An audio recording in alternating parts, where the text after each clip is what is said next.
E hoje nós temos a oportunidade nesse programa falar da nossa vida. Eu gosto de dizer sempre, aqui nós não tratamos de teoria. A pauta principal é a vida de todos nós. É a minha vida misturada na sua confissão, no seu pedido de oração, no seu pedido de aconselhamento. São as nossas existências sendo misturadas nesta bonita arte do encontro. E eu agradeço você a confiar o seu coração a mim neste momento. Eu quero, com muita responsabilidade, conduzir este momento de encontro. Porque sei que a responsabilidade neste momento é fundamental para que Deus possa ter o seu espaço aqui em mim e em você. Minha gente, eu tenho acompanhado, acredito que você, desde ontem à noite eu fiquei acordado para ver o resgate daquele primeiro mineiro lá no Chile, que durante 69 dias passaram 33 homens soterrados naquela mina. E ontem, quando vi o primeiro homem sendo içado do seio da terra, senti uma emoção muito grande no meu coração. E acompanhei hoje, um pouco ainda, ontem antes de dormir, hoje o dia todo, sempre procurando saber se estava dando tudo certo. Porque para mim, aquele resgate, ele fala muito ao meu coração. Primeiro porque eu acho que eu sou claustrofóbico, né? Então eu estava agoniado demais, sabendo que aquelas pessoas estavam soterradas. Eu me colocava no lugar delas. E imagino o quanto deve ser duro, deve ser triste, penoso passar tantos dias sem ver a luz do sol, sem ter a oportunidade de voltar para casa, tomar um banho, dormir na cama da gente. É tão bom, não é? E comovido, misturado na história daquelas pessoas que eu nem tinha visto o rosto ainda direito, eu acompanhei hoje o resgate desses mineiros. Quando saí de casa, faltava ainda mais 5 ou 6, não sei. E fiquei pensando, olhando para aquela cápsula onde aqueles homens eram de onde, né? O instrumental para que aqueles homens pudessem ser retirados da terra. Eu ficava pensando que na nossa vida, o tempo todo nós também precisamos passar pela mesma experiência de resgate. Quando a gente começa a interpretar que, de vez em quando, a gente também escolhe viver nos subterrâneos. Você já deve ter experimentado isso na sua vida. Alguns momentos da sua história em que você teve aquela nítida sensação de que você estava no fundo. E vendo aquela cápsula, içar aquele homem das profundezas, eu fiquei pensando que o nosso processo de conversão faz a mesma coisa conosco. Quando nós levamos a sério o nosso processo em Deus, nós também somos retirados dos subterrâneos do mundo. Quando ali, por causa das escolhas erradas que a gente fez, a gente também foi morar no fundo, do fundo, do fundo.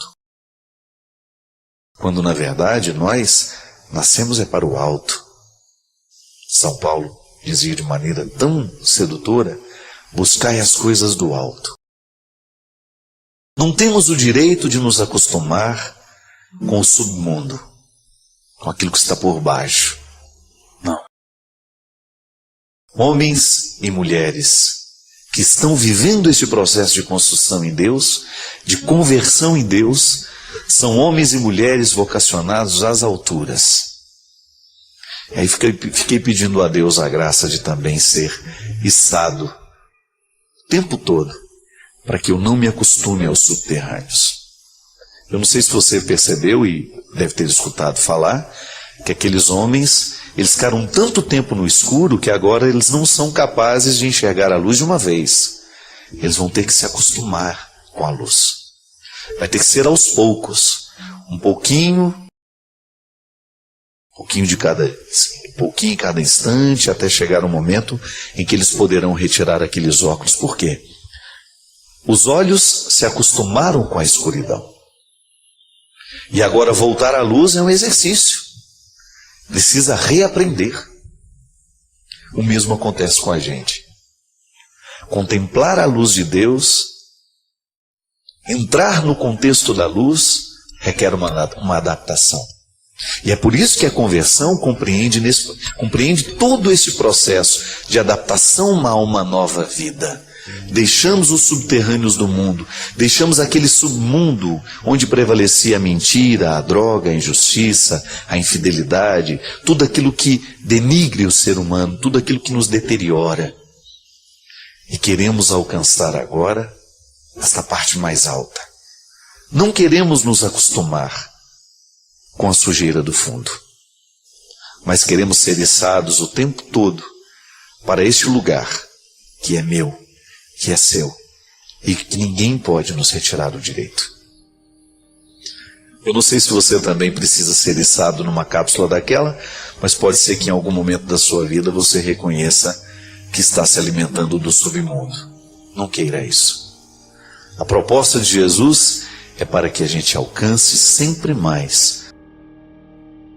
Hoje eu vivi uma situação que me fez pensar muito sobre o poder que a gratidão tem de reorganizar dentro de nós aquilo que a gente viveu e que ficou... Eu gosto de comparar como se fosse uma peça fora da estante, né? A gente arrumou e sobrou. Alguma coisa sobrou e a gente não consegue encaixar. A vida emocional da gente é assim também. O trauma, né? A psicologia nos ensina que é justamente um acontecimento que não coube dentro da gente. Numa fase da vida eu fui traumatizado pela fala de alguém, por um acontecimento. Então eu não soube acomodar dentro de mim. Porque quando eu sou criança, eu não tenho os filtros da maturidade que me permitem não deixar que aquilo que está sendo dito, que aquilo que está sendo feito, possa me machucar tanto. Por não ter esse filtro, eu acabo vivendo o trauma, que é a minha incapacidade de guardar de uma forma positiva aquilo que eu vivi. E chega um momento da vida que tudo isso vem à tona, né? As faturas do vivido sempre chegarão nas nossas mãos. E hoje eu estava pensando de como faz diferença, na hora que nós vamos viver essa organização, a gente ser movido pelo sentimento de gratidão, que é justamente uma forma de se perdoar, né? Às vezes a gente não consegue olhar para aquilo que a gente viveu, para aquelas situações em que a gente fracassou, em que a gente não teve condições de dar a melhor parte, de fazer da melhor forma. Então aquilo não cabe dentro de nós e a gente vai levando uma amargura e que não faz sentido, né? Porque a amargura que a gente sente hoje não corrige o erro do passado. Eu sempre gosto de fazer a diferenciação entre a culpa e o arrependimento. Essa incapacidade de guardar dentro de nós, de armazenar de uma forma harmoniosa o que a gente viveu, geralmente gera culpa. Então eu me sinto culpado porque eu não dei conta, porque eu fui reprovado, porque eu fracassei, porque eu não passei, porque eu não alcancei, a minha meta não foi cumprida. Ou então eu posso me sentir arrependido de alguma coisa que eu olho, reconheço que não deu certo porque eu errei em alguns pontos, não calculei bem, não fiz as melhores escolhas. Então o arrependimento, o arrependimento me proporciona novas oportunidades. A partir dele eu posso corrigir o presente. Nunca a culpa nos faz voltar para o passado que a gente não modifica. O arrependimento nos faz prestar atenção no presente que agora está diante de mim e que pode receber a minha intervenção.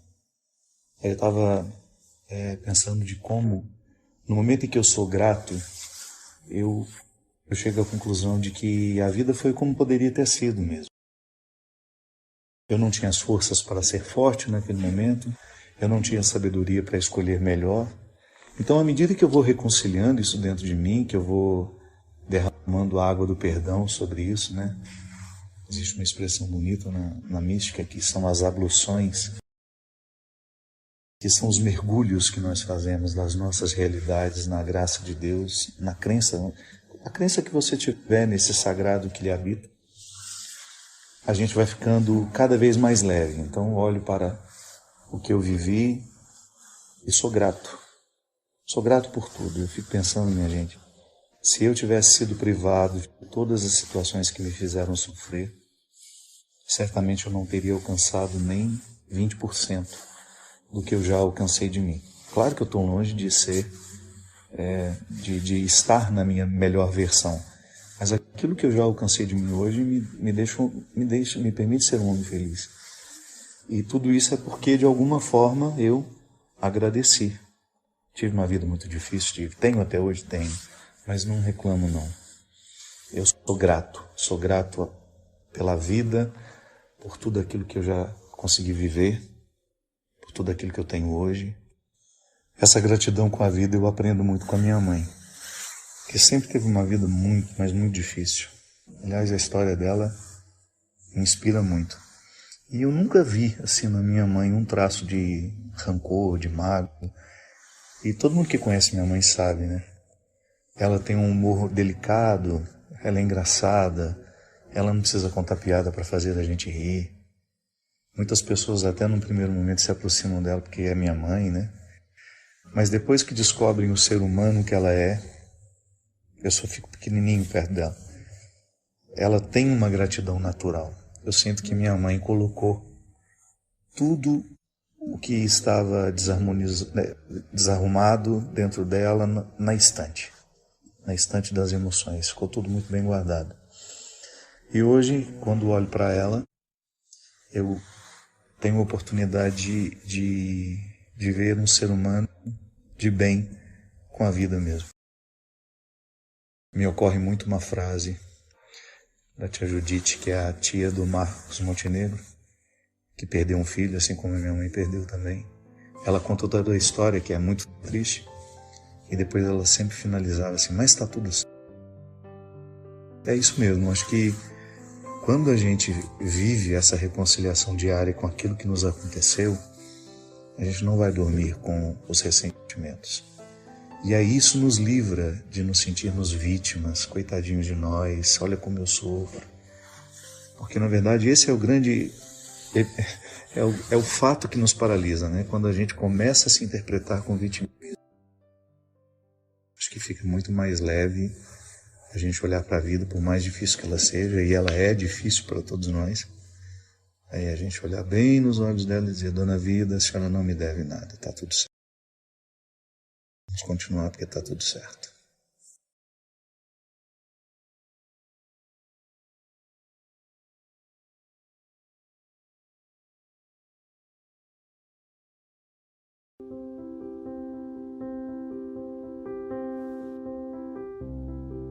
Muito boa noite, é com muita alegria que nós começamos mais um programa de Direção Espiritual. Hoje recordando essa mística que o coração representa na nossa vida, né? Toda vez que nós falamos coração, nós estamos nos referindo à totalidade do que a gente é. Aquilo que meu coração ama, aquilo que meu coração rejeita, aquilo que meu coração acredita, aquilo que meu coração quer, aquilo que meu coração sonha. De vez em quando a gente se refere a ele para poder dizer o que a gente é. O coração é a metáfora da totalidade. Quando a gente diz meu coração, a gente está se referindo àquilo que é o mais profundo de nós.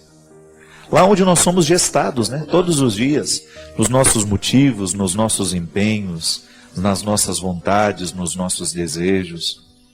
A vida tem como centro o coração, ainda que isso seja só metafórico. E quando a igreja nos ensina que Deus quer realizar a conversão do nosso coração, ela é muito sábia.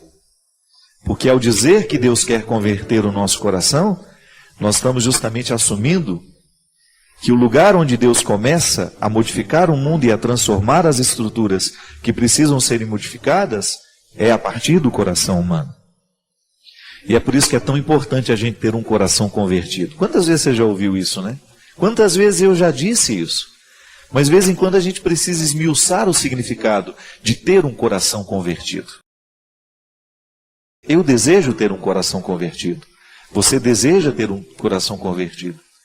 Um coração que tenha a conversão como referência, tendo como referência nessa conversão o coração de Jesus. Queremos ser como Ele.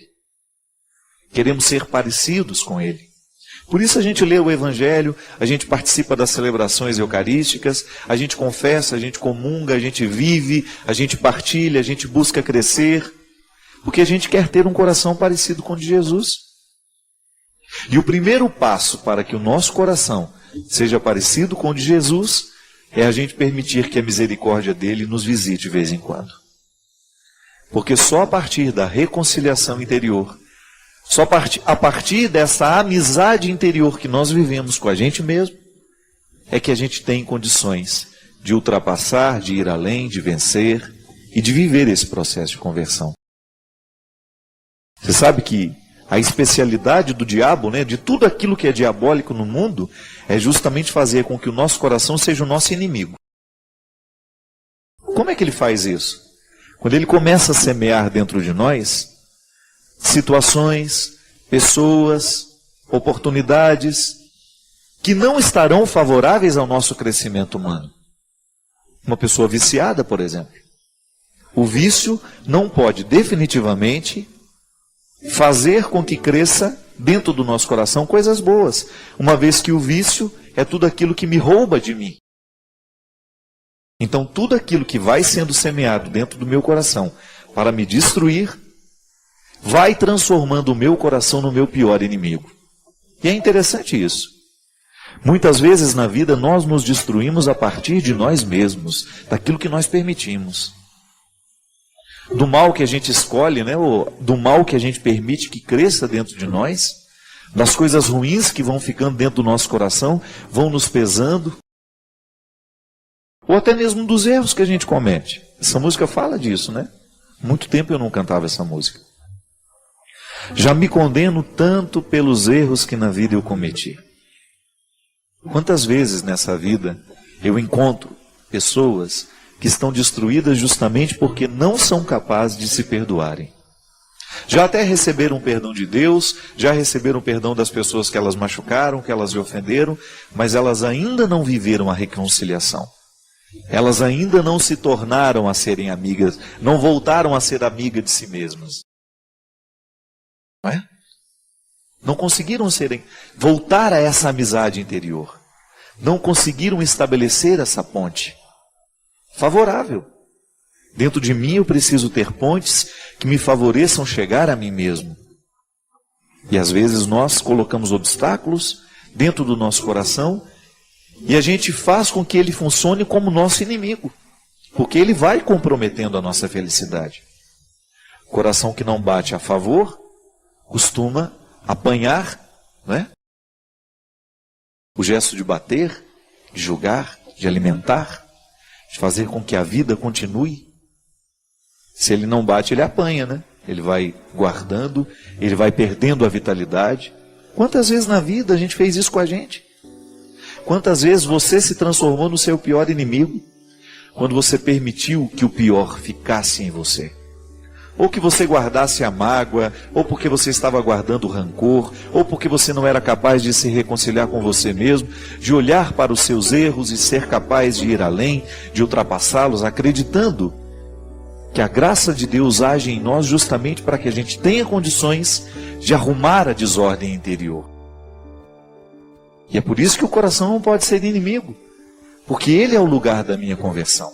É nele que Deus age para que eu tenha condições de ir além, de vencer, de suportar os pesos da vida.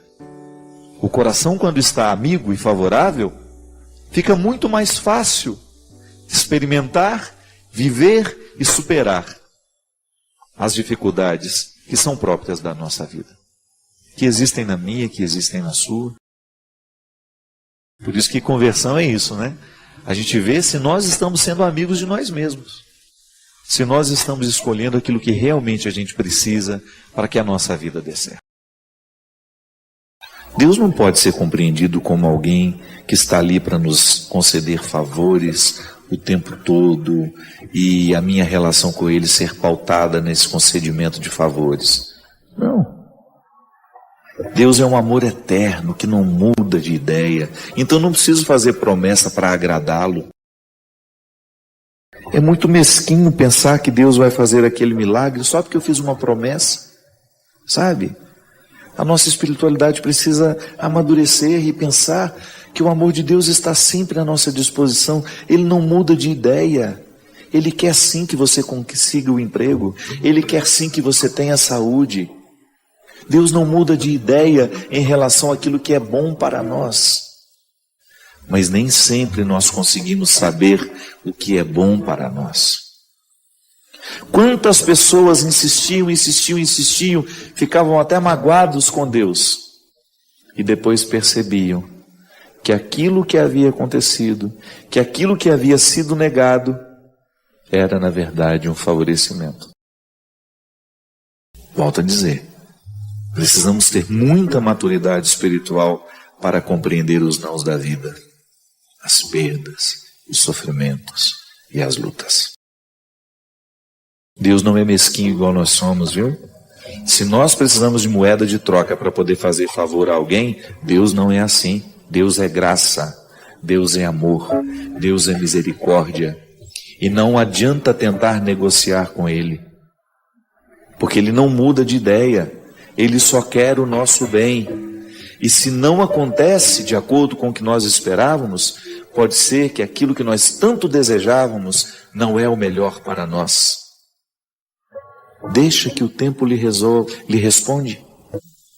Então a fé consiste em você permitir que depois de você ter feito todo o esforço para aquilo que você queria, você trabalhar com a possibilidade de que alguma coisa dê errado, porque não era isso que Deus queria exatamente para você. Não é sempre que o meu querer é o mesmo querer de Deus. Às vezes eu posso estar enganado. Ainda essa semana mesmo eu coloquei lá no meu Instagram. Nem sempre o desejo é confiável. Porque o meu desejo pode estar a serviço do que eu quero e não daquilo que eu de fato necessito. Então eu rezo, faço promessa, faço isso, faço o meu esforço e o negócio dá errado, eu fico decepcionado com Deus. Não, pelo amor de Deus. Por amor a Ele, a nossa espiritualidade precisa ser madura. Fazemos o nosso esforço, nós rezamos, nos empenhamos, mas Deus não aceita moeda de troca. É disso que nós estamos falando. A nossa espiritualidade precisa nos levar ao debir. Precisa nos fazer chegar a esse lugar reservado, onde só cabe você e Deus. É lá neste lugar que você aprende a teologia da graça. Não academicamente como eu pude aprender. Não estou falando de estudo acadêmico. Porque chegar a essa antessala é o quarto dos fundos, né? Isso em hebraico chama-se debir. O debir, para a cultura hebraica, era o quarto dos fundos da casa. Um quarto sem luz. O quarto mais difícil de se chegar. E depois essa palavra foi colocada no contexto do templo. O templo de Herodes, quando ele foi construído, o debir era o santo dos santos, o lugar onde os sacerdotes só entravam uma vez por ano. Interessante isso. O lugar onde o sacerdote entrava apenas uma vez por ano era separado da sala do templo. Eram 3 salas, separado por uma cortina, e ali havia a prevalência de um mistério. E é por isso que nesses últimos anos da minha vida, eu tenho encarado, inclusive, às vezes vira até piada para os meus, para aqueles que estão do meu lado, e quando eu vou e o negócio deu errado, eu, antes de ficar nervoso, eu falo, foi um livramento. Não era para ser. Porque antes eu me irritava de um jeito que vocês não imaginam. Então hoje, às vezes, até as pessoas que são próximas a mim fazem piada um pouco disso, né? Mas é verdade, eu acredito mesmo nisso. Se eu fiz um esforço para chegar lá, para acontecer, não aconteceu, então não era para ser. Deus não queria que fosse assim. A mim é um conforto espiritual. Me livra da ira, me livra de muitas vezes querer ter o controle de tudo, sabe? E aí eu me sinto cuidado por Deus. Não era para ir nessa hora, porque Deus preparou uma hora melhor para mim. Vai ser melhor ir amanhã. Às vezes eu estou naquela ânsia de ir embora para casa e não deu certo. A minha equipe tentou de tudo, não deu certo. Eu falo, então tá bom. É livramento, não era para ir. Mas o conhecimento dessa graça, o conhecimento dessa reserva, só é possível àqueles que ousam misticamente aprofundarem a sua fé. Porque senão nós vamos ficar dentro de um contexto raso de espiritualidade, sabe, de favores e deveres, de direitos e deveres. Um Deus que nos presta favor, um Deus a quem a gente faz umas gracinhas com o nosso comportamento, a quem a gente paga algumas promessas, a quem a gente faz algumas orações decoradas. Não, não estou falando dessa religiosidade rasa. Eu estou falando de um mergulho humano, numa compreensão mística, de um Deus que está em nós, que nos orienta, que mexe no nosso jeito de ser, e que vai nos ajudando a conhecer essa antessala onde Ele está nos sustentando.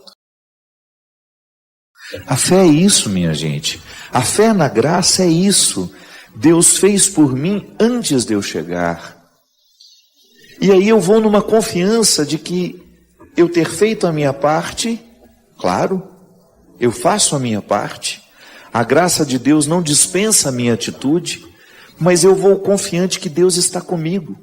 Me sinto cuidado por Deus. Faço a minha parte. Mas quando eu percebo que já não preciso fazer, que já não depende mais dos meus esforços, é a hora de aguardar, de esperar, de sentir o carinho de Deus amparando você.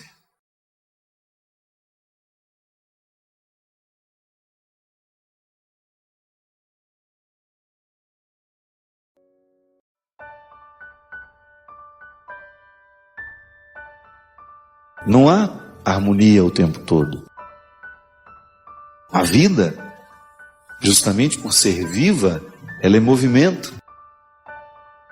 Heráclito, um filósofo dos primeiros, que nós tivemos na história da filosofia, ele dizia que a vida é devir, isto é, estamos em processo de vir a ser, em constante movimento. Ele dizia, é impossível você se banhar 2 vezes na água de um mesmo rio. Porque quando você pula, ele é um. Saiu, ele já é outro. Enquanto você está ali, o rio está passando. É movimento. E enquanto o rio é movimento, ele é também caótico. Ele está fora da ordem. Mas ele também é belo. Ele é refrescante, ele é saudável. Há sempre as duas realidades, o tempo todo a serem observadas. É uma pergunta que eu gosto sempre de me fazer, O que eu causo nas pessoas quando eu chego num ambiente? Sim, porque eu também me identifico como aquele que traz confusão, como aquele que retira a paz, como aquele que arruma encrenca. Sim, eu não estou livre disso. Mas eu não quero ser isso. Às vezes você percebe algumas pessoas tão acostumadas a serem assim, não se problematizam mais. O ambiente está bom quando ela chega, fica pesado, crítica demais, apurrinhadora, enjoada, aborrecida. Não precisa ser assim. Eu vou ter que lidar o tempo todo com precariedades, com realidades caóticas, porque nós somos assim. Eu tenho em mim uma natureza que pode ser harmoniosa. Luto para isso. Eu busco no meu dia a dia estabelecer dentro das minhas condutas, dentro da agenda do dia, eu procuro colocar o meu autoconhecimento, a oportunidade de aprender a lidar comigo, para que cada vez mais eu saiba conhecer os meus mecanismos, o porquê que sinto assim, porquê que sou indeciso, porquê que tenho facilidade de me irritar com aquele tipo de realidade, com aquele tipo de estímulo. Vou fazendo o meu dever de casa, mas eu não deixo de ser caótico. Eu caminho na direção de uma harmonização de tudo isso. Mas o tempo todo eu me experimento caótico. Às vezes nós nos tornamos pessoas pesadas para os outros porque nós não temos sensibilidade de perceber que estamos assim, que estamos acostumados a ser assim. De tudo reclamamos, para todos reclamamos. Perdemos já não temos mais a percepção do quanto que nós reclamamos. E é claro que nós, sendo assim, nós nos tornamos um peso para o outro. Porque ninguém gosta de ficar ao lado de uma pessoa que reclama o tempo todo. Ou então nós nos tornamos fofoqueiros e já achamos natural fazer fofoca o tempo todo, comentar da vida alheia o tempo todo. Chegamos num ambiente, não provocamos outra coisa senão a fofoca. Não provocamos bons frutos, o que é lamentável. Nós desperdiçamos a oportunidade de transformar o ambiente com a nossa vida, com o nosso jeito de ser. A vida é assim. A vida tem contrários, como bem diz a canção. O direito tem um avesso, o de graça tem seu preço. E eu preciso identificar no meu dia a dia todas essas realidades, compreendê-las e absorver o que é favorável de tudo isso. Porque às vezes a gente tem uma tentação de pensar que o contraditório não pode nos favorecer. Pode sim. Quando eu experimento a minha contradição, quando eu experimento a minha hipocrisia, quando eu experimento a minha transgressão, ali eu tenho a oportunidade de aprender boas regras. Na minha fraqueza é que sou forte, São Paulo dizia. É o discurso da contradição. Eu sei que você vive os mesmos desafios que eu, porque nós somos iguais. Podemos até estar em estágios diferentes, mas em algum momento da vida nós já fomos iguais. Tivemos os mesmos medos, nos alegramos pelas mesmas causas e enfrentamos os mesmíssimos desafios. E um deles é este: nós conseguirmos extrair de nós, conseguir arrancar lá do fundo dessa humanidade tão machucada, a coragem para que o Evangelho se torne uma realidade muito viva em nós.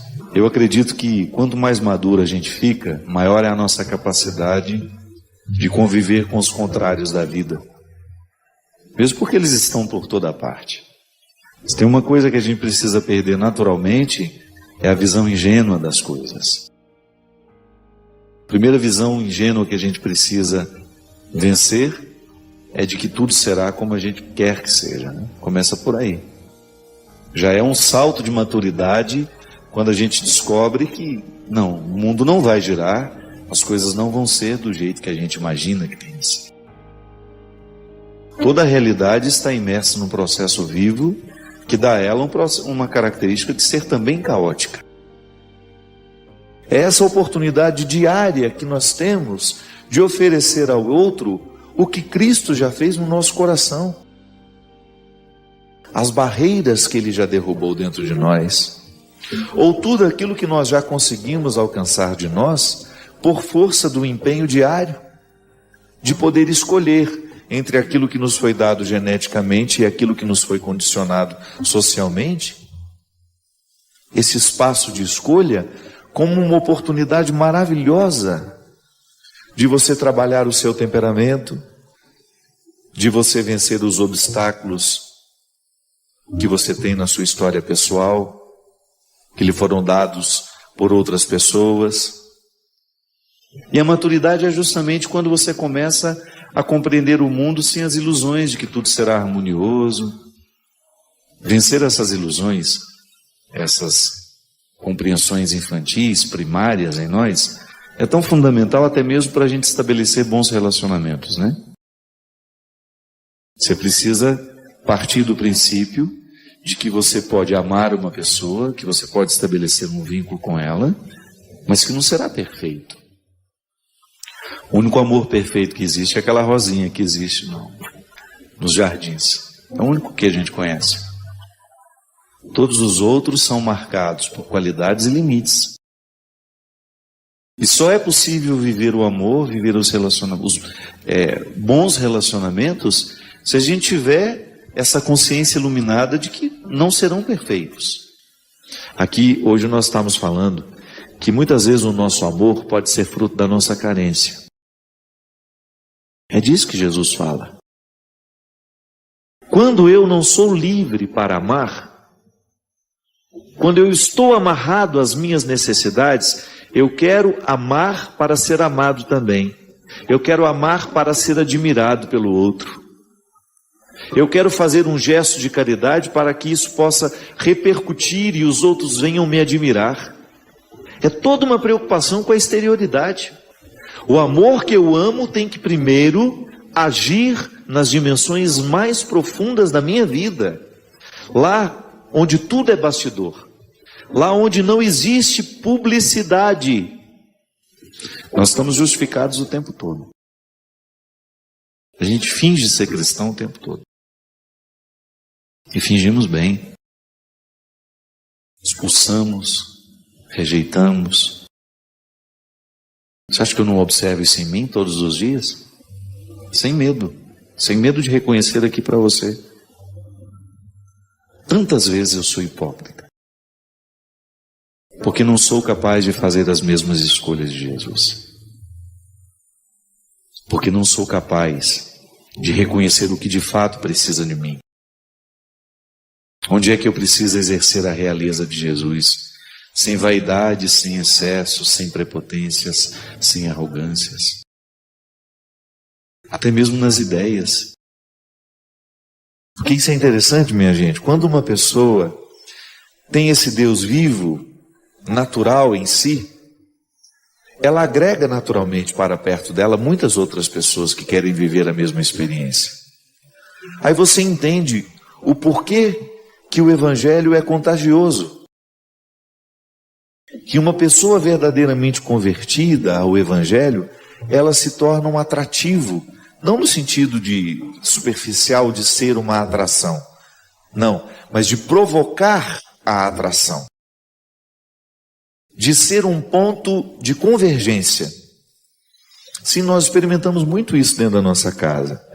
Quando você identifica que existem algumas pessoas, geralmente é o pai, a mãe, ou uma tia, uma avó, alguém que tem essa força, esse carisma de agregar. Como Deus se utiliza dessas pessoas para harmonizar situações difíceis, criar paz num contexto de dificuldades, de ser aquela pessoa ponderada que nos ajuda a entender o meio termo. Essas pessoas são fundamentais na vida humana. Se a gente quiser pensar o nosso cristianismo com muita responsabilidade, teremos de passar a nossa reflexão por esse crivo. No que acreditamos? No que fazemos com o que acreditamos? E em que ponto dessa história, dessas muitas contradições que estão no mundo, nós nos situamos? Muitas coisas no meu jeito de ser não foram escolhidas por mim. Eu herdei, trouxe das influências dos que estiveram ao meu lado no momento em que eu estava sendo formado. Mas a gente sabe que entre aquilo que nos foi dado geneticamente e aquilo que nos foi dado socialmente, existe um espaço reservado para a escolha. Nós acreditamos nessa liberdade. De você ter condições de escolher o que você quer ser. Ou então de você pelo menos ter o direito de escolher um pouco daquilo que lhe foi dado. Ou até mesmo nas suas determinações genéticas, do seu temperamento. De você ter o direito de administrar um pouco isso, né? Para você não ser refém do condicionamento que você acabou herdando. Então eu quero escolher ser também uma pessoa que provoca isso onde chega. Uma pessoa conciliadora, uma pessoa que harmoniza, que traz alegria. Isso é um fruto do Evangelho em nós. E se você não se acostumar a observar-se no meio de tantas contradições, o seu cristianismo também nunca será verdadeiro. Será uma falácia, uma conversa fiada, uma vaidade pessoal. Dentro das nossas comunidades isso é tão comum. Encontrar pessoas cruéis, mas todas disfarçadas. Sob os disfarces do cristianismo. É a pior crueldade que pode existir. Porque se você lida com uma pessoa sabendo que ela é má, Agora, quando você lida com uma pessoa disfarçada de boazinha, exercendo-se em seu papel, ela sendo ela, né? Arquitetando toda aquela crueldade, isso é extremamente destruidor. Você destrói a fé de uma pessoa assim. De nada vale a gente fazer para o outro ver que estamos fazendo, minha gente. O que de fato transforma é aquilo que repercute dentro de nós, da nossa oração, do nosso jejum. Não rezo para o outro ver que eu estou rezando. Não, eu rezo é para que o Deus que está no escondido possa ser encontrado pelo meu coração. Eu não faço jejum para que o outro fique me admirando. Não, não. É para que esse jejum repercuta na minha alma. É para que esse gesto de caridade tenha uma repercussão dentro de mim e me faça avançar na direção desse cristianismo cada vez mais maduro. Não quero alimentar em mim uma religiosidade, uma espiritualidade desumanizada, sem repercussões humanas. Não faz sentido. Este Deus que eu preciso buscar está no escondido. O cristianismo, minha gente, nos coloca educação, nos coloca gentileza. Então antes de fazer um discurso, eu estou vivendo. E é vivendo que as pessoas vão me identificar como cristão ou não. Se o nosso cristianismo necessitar do nosso discurso o tempo todo para que a nossa identidade cristã seja dita ao mundo, alguma coisa está errada. Esse poder transformador que é o cristianismo em nós, que nos ilumina para ser um sinal de vida na vida do outro, esse cristianismo é vivo, ele é existencial. O cristianismo começou porque eles eram proibidos de se manifestarem, ele começou nas catacumbas, lá onde os mortos eram enterrados. Depois que o cristianismo foi para as catedrais, para os lugares lindos, muita gente esqueceu das catacumbas. Mas o verdadeiro cristianismo se faz nas catacumbas. Quando nós descemos na miséria e somos encorajados pela força do Espírito a iluminar tudo o que é miserável, para que isso seja transformado pela misericórdia de Deus. Somente depois a gente tem o direito de subir e celebrar na catedral. Quem não vive a dimensão silenciosa, obscura do seu cristianismo, jamais vai admirar e compreender o verdadeiro significado da catedral. Quem quer o cristianismo de vitrine, nunca vai chegar ao coração de suas questões. E aí o nosso discurso é apenas uma consequência da nossa vida. O que a gente vai evangelizar é vivendo. O vizinho vai saber que nós somos uma família cristã pela nossa capacidade de ser uma vizinhança saudável, amiga, fraterna, solidária, capaz de respeitar as regras sociais. Eu canso de dizer isso aqui, né? Quando eu ponho fogo no meu quintal, além de prejudicar o meio ambiente, eu estou prejudicando a saúde de quem mora do meu lado. Quando eu ponho um som alto na minha casa, eu estou desconsiderando que de repente possa ter alguém precisando descansar do lado, que não gosta da mesma música que eu. Quando eu não sou capaz de viver socialmente as regras que tornam a vida suportável, eu estou abrindo mão do meu cristianismo. Quem quiser a vitrine do Evangelho,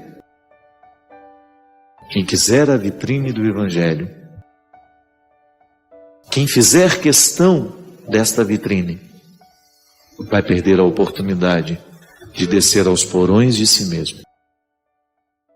E jamais será um ser de verdade. Poderá até viver admirado pelos outros, mas não vai admirar-se. Não vai ficar feliz com as escolhas que fez. Porque, em última instância, o que nos realiza não é o reconhecimento que o outro nos oferece, mas é aquele que é a luz do Espírito de Deus, a gente se oferece. É aquela sensação boa de que descemos nas catacumbas, vimos de perto as nossas misérias, e a lanterna da misericórdia de Deus nos deu o direito de celebrar na catedral. A celebração da catedral, do prédio suntuoso, da vitrine do cristianismo, digamos assim, só é verdadeira se a gente desceu nos porões das catacumbas. Deus não pode fazer nada com as nossas obras se Ele não possuir o nosso coração. Quando eu percebo que estou dando a Deus apenas as minhas obras, porque na verdade o que são as obras? Uma oportunidade que Deus tem de mexer no meu coração. Então muitas coisas na minha vida não se tornam realidade é porque eu não faço a minha parte. Você mesmo, você sabe que isso é uma realidade.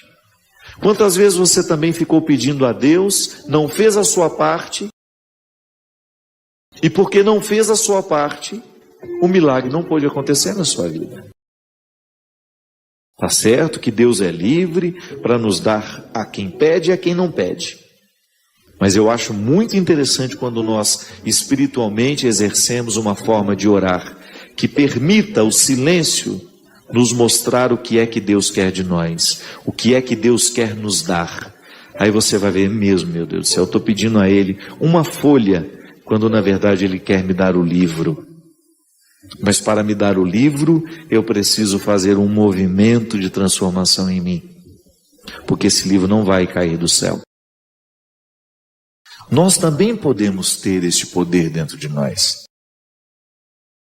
Herdar as forças do céu, para que você também, na sua comunidade, na sua casa, no seu local de trabalho, você exerça este papel de ser alguém que traz Deus naturalmente para o seu ambiente, através do seu jeito de ser. Essa é a maior riqueza, minha gente, que nós cristãos podemos oferecer ao mundo. Não é o nosso discurso, não. O discurso ele é importante em alguns momentos. E você conta nos dedos as oportunidades que você tem de fazer discurso. No mais, a evangelização que nós realizamos é com as nossas atitudes. O que faz a minha mão direita, a esquerda não deve ficar sabendo. Esse exemplo de Jesus é muito simples, mas é muito elucidativo, nos ensina muito. Quantos de nós, temos necessidade de que o outro venha reconhecer o que a gente faz? Porque nós estamos amarrados nas nossas carências, nas nossas necessidades. Não, nós queremos lutar para que o nosso gesto amoroso seja livre. Ele não está amarrado a nenhuma necessidade, é ele por ele mesmo. Eu ficava pensando, qualquer pessoa que na minha vida possa exercer esse poder, de tornar bela toda coisa feia, de ser clarão no alto da serra. Sim, nós fazemos a experiência de passar pela vida, ou de ter na nossa vida, algumas pessoas que têm esse poder mágico mesmo, de nos iluminar com o amor que ama, de nos ensinar essa bondade que tudo perdoa. E o bom é que essas pessoas, elas contaminam. A gente quer ser assim também. Quando a gente convive com uma pessoa assim, nós vamos vivendo um processo de assimilação do outro em nós. Eu fico pensando, minha gente, que o nosso cristianismo não pode ser mensurado. Eu não tenho como dizer o tanto que eu já sou cristão. Você também não tem como medir, pegar uma régua e dizer, olha, eu já tenho quantos metros aqui de cristianismo dentro de mim. Mas há um termômetro interessante. É só a gente se perguntar se a gente também perdoaria o filho pródigo. É uma boa forma que a gente tem de avaliar o nosso cristianismo. Está aqui no Evangelho. Você perdoa aqueles que te magoam? Você perdoa aqueles que te ofendem? Ou você é um poço de mágoa? Aqui, ó. Uma frasezinha simples que Jesus é um tapa na cara da gente. Que às vezes nós ficamos querendo compreender a complexidade das coisas, fazendo muitas perguntas sobre Deus, mas a gente não tem coragem de perguntar a nós mesmos isso. Eu perdoo da mesma maneira como quero que Deus me perdoe? Ou eu ainda não sou capaz de ter um coração simples, amoroso, que entende o mal que o outro tantas vezes está pronto para cometer? Mas veja bem como é interessante. O enfoque de Paulo é que o cristão se posicione dentro da comunidade numa perspectiva de exercitar constantemente consigo mesmo, exercitar-se diariamente numa conversão que lhe faça sair de seu egoísmo para viver comunitariamente, sempre pensando no bem comum. Quando eu penso no bem comum, eu tenho que necessariamente abrir mão do meu mau humor, da minha falta de caridade, da minha falta de justiça, da minha fofoca, porque senão eu não construo o bem comum. Como é fácil identificar, no meio de tanta gente, aquela pessoa que tem o dom de conciliar, de ajudar a resolver conflitos. E você identifica logo também quem é o que causa confusão, quem é o mais difícil, quem é aquele que coloca empecilho em tudo. E aí você percebe que o jeito de ser é também um pouco fruto da escolha. Sim, que com o tempo nós vamos perdendo a capacidade de reconhecer o que verdadeiramente nos salva. O que me salva são as forças do meu batismo. Eu estou aqui, com todas as sementes da salvação dentro de mim. Eu só preciso fazê-las florescer. Às vezes na nossa oração nós fazemos a mesma coisa. Nós ficamos pedindo o irrisório, quando Deus na verdade precisa nos dar muito mais que isso. Ah, padre, mas por que Ele não dá então? Sabe por quê? Porque quando eu estou preso no meu querer, eu não consigo mover a minha vontade para que o agir de Deus aconteça em mim. O imaturo vai sempre prejudicar a ação de Deus, porque a ação de Deus, ela depende da nossa reação. Porque Deus quis que fosse assim. Deus pede o agir humano, sempre. Até para abrir o mar vermelho, o povo teve que colocar o pé na água.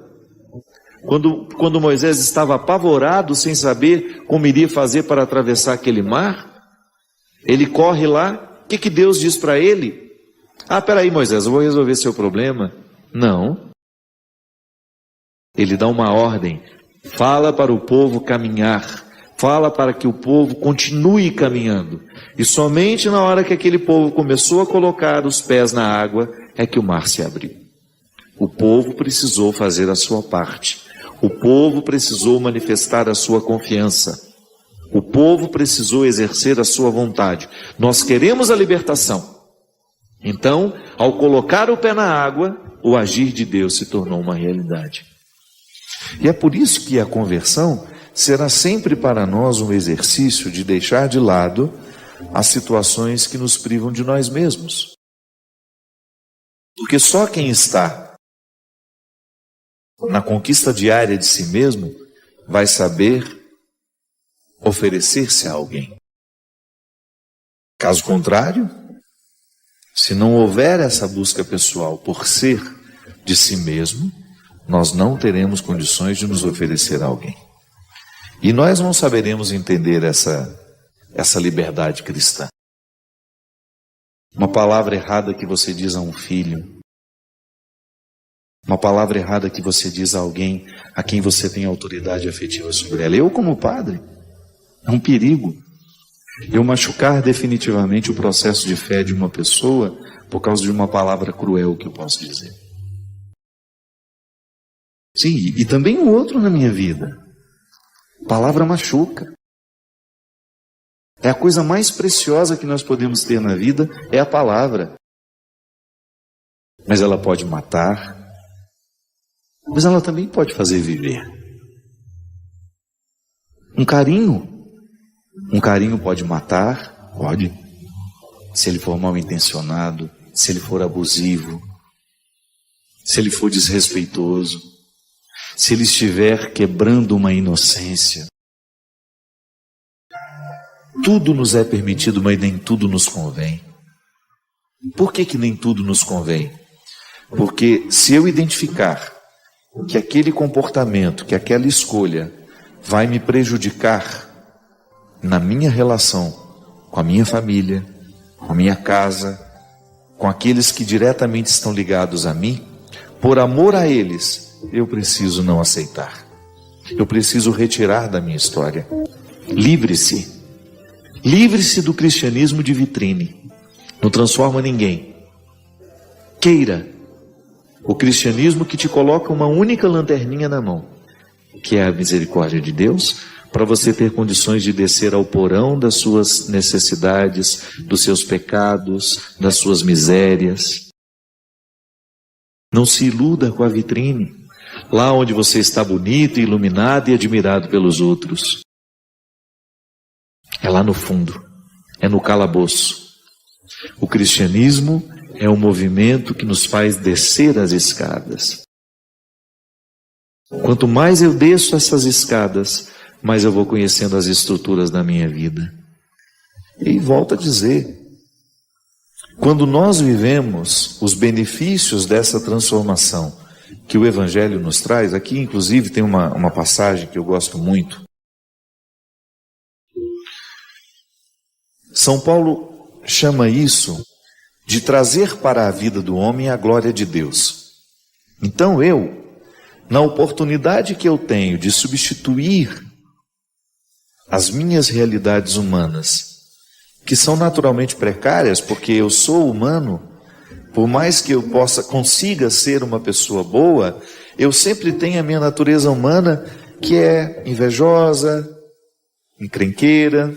Então eu tenho um contexto de realidades humanas que eu preciso administrar o tempo todo.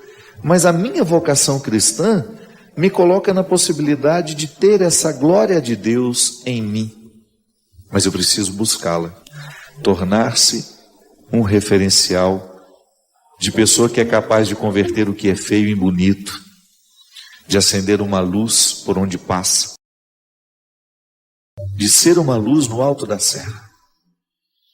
Sim, minha gente, nós não temos outra pretensão. É essa. Então eu quero ouvir esse conselho de Jesus aqui. Eu não quero dar ordens a Deus. Eu quero ouvir dele o seu conselho. E o momento de oração, o momento da contemplação, é um momento privilegiado de ouvir a voz do Senhor na nossa vida. É claro que na nossa oração nós temos o direito de dizer a Deus o que a gente quer, o que a gente precisa. Mas o silêncio, ele será muito mais eficaz, sabe por quê? Porque nem sempre a nossa palavra alcança o que de fato a gente precisa pedir a Deus. Porque pode ser que o que eu queira que Deus faça para a minha vida não seja o que de fato eu preciso. Às vezes o meu querer é muito superficial. E eu fico insistindo em pedir a Deus aquilo que eu quero. E pode ser que ainda não tenha acontecido e eu fico chateado com Deus, mas é porque aquilo que eu quero não é o melhor para mim. Então é tão mais interessante a gente ficar diante de Deus, dando a Ele a liberdade de nos mover, né? De nos dar aquilo que de fato a gente precisa, ainda que a gente não saiba o que é. Sim, precisamos tomar cuidado com isso.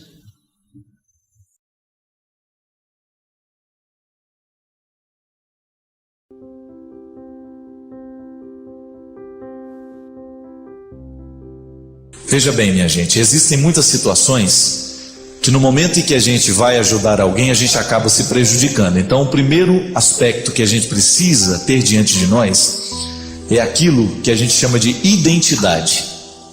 Eu preciso manter a minha identidade. É a mesma coisa de conversar com uma pessoa de outra religião. Se você não conhece bem a sua religião, você corre o risco de perder-se na conversa. Uma das características de quem conhece bem a religião que tem é não brigar com os outros, porque conhece bem a sua identidade. Toda vez que nós queremos ajudar alguém, nós precisamos estar firmados na nossa identidade. Porque na identidade há um princípio muito interessante que nós não podemos esquecer. Quando eu estou dizendo o que eu sou, eu estou dizendo também o que eu não sou. Quando eu estou dizendo o que eu posso, eu também estou dizendo o que eu não posso. Identidade é isso, é você não só dizer o que você é, mas também dizer o que você não é, e também dizer o que você pode e dizer o que você também não pode. Quando a gente vai ajudar alguém, quando a gente se perde, por que a gente se perde?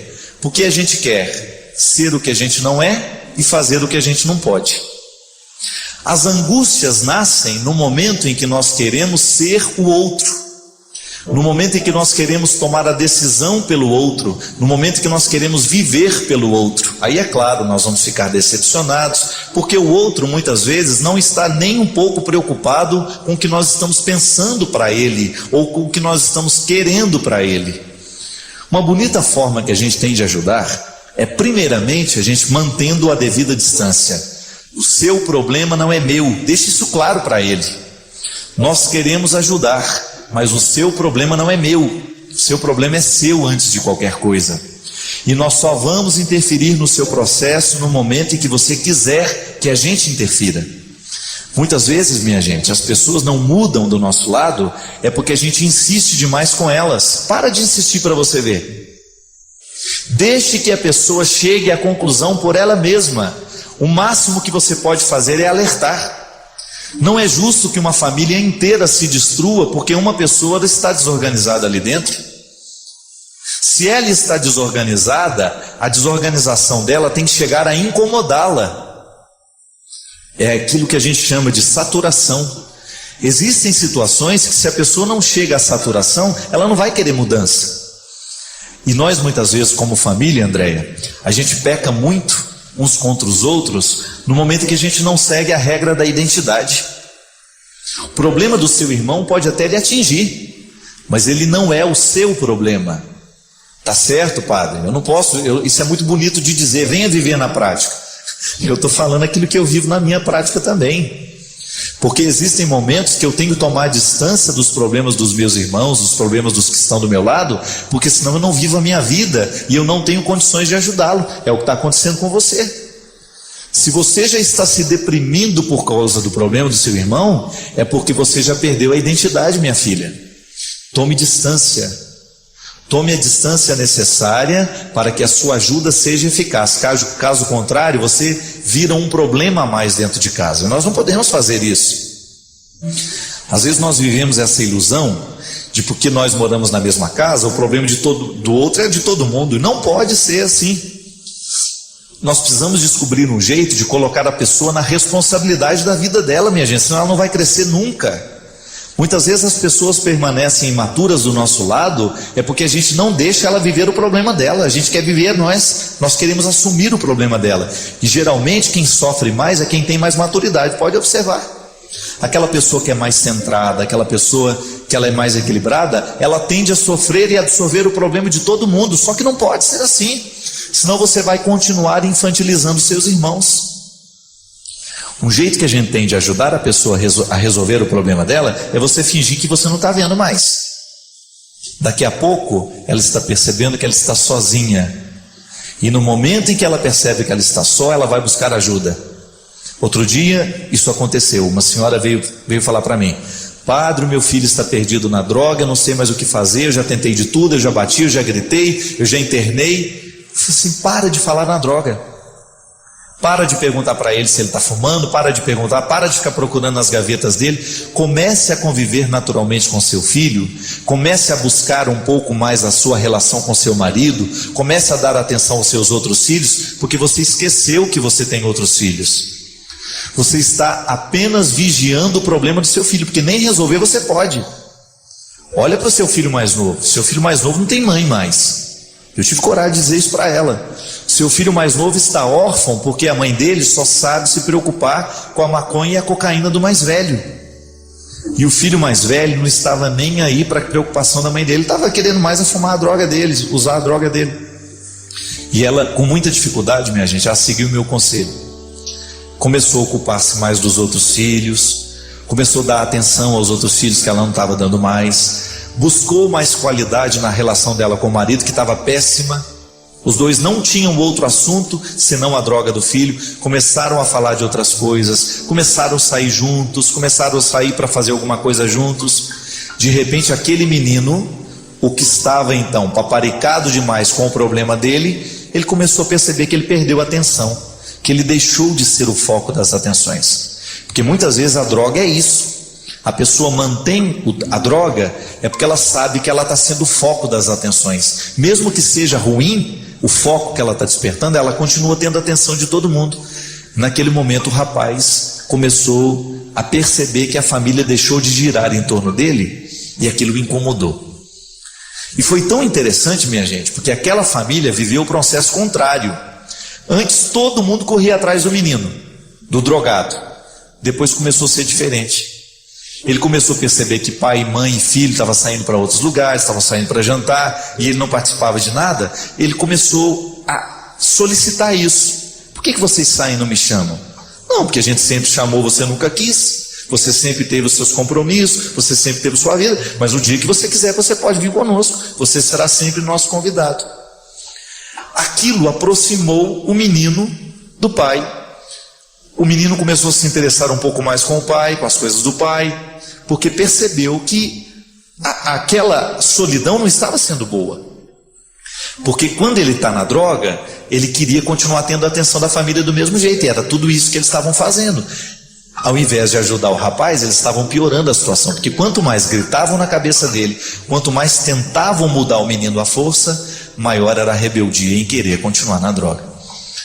Ele ainda não deixou de usar a droga, mas diminuiu muito, porque isso é dependência, isso precisa de tratamento, e já está sinalizando para a possibilidade de se internar ele mesmo, para livrar-se dos vícios. Você faz tudo o que você pode, mas o que você não pode te angustiar. A gente só tem o direito de ficar com remorso daquilo que a gente poderia ter feito e não fez. Mas daquilo que a gente não poderia ter feito, isso nunca pode nos causar remorso, porque isso é uma insanidade, é uma burrice. Existem limites que nós não temos como ultrapassar. Eu não tenho como viver a vida do meu irmão, eu não tenho como fazer as escolhas por ele, o máximo que eu posso fazer é aconselhar. Você não tem como viver a vida do seu irmão. Se as escolhas dele foram erradas, ele tem que assumir isso agora.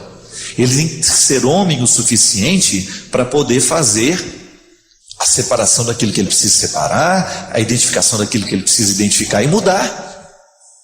Agora, se você continuar se envolvendo demais, mais do que pode, com o problema dele, você pode ter certeza que daqui a pouco você também perde a alegria da vida e você será mais uma necessitada no mundo de hoje.